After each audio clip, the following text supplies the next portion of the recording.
Yes, now we are going to start our next method, the last method of this chapter, that is the capitalization method. The capitalization method is going to be solved by the two methods, that is capitalization of average profit method and capitalization of super profit method.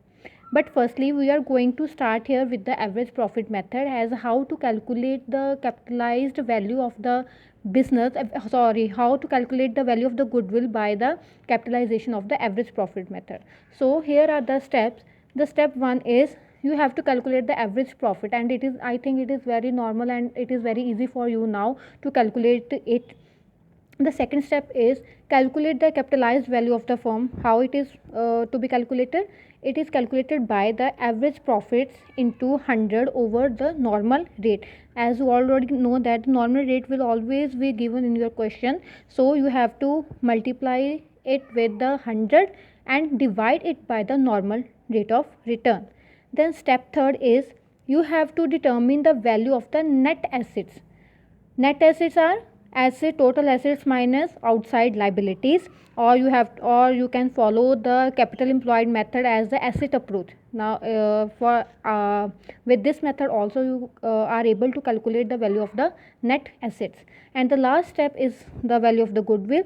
Goodwill is equal to, you have to deduct the amount of step 2 and step 3, that is you have to deduct the capitalized value of business minus the net assets. In this capitalization method, the number of years purchase will not be given, so the calculation of goodwill is quite different from the last two methods. So in this method, goodwill is to be calculated by deducting net assets from the capitalized value of the business.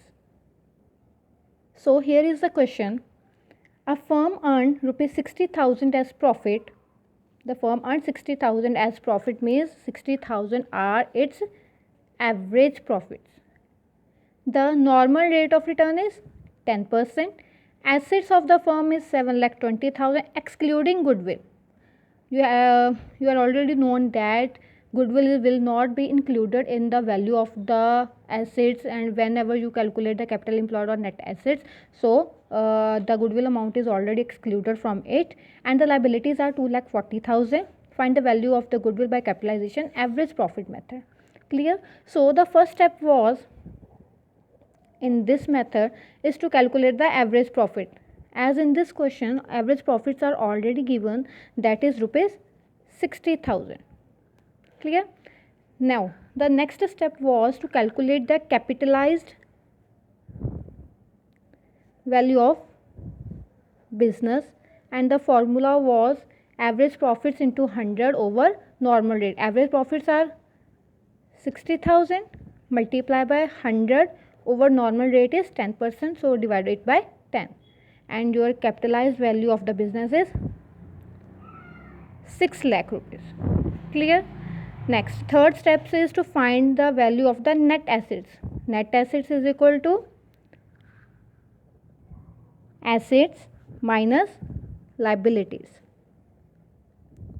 The value of asset is 7,20,000 and the value of liability is 2,40,000.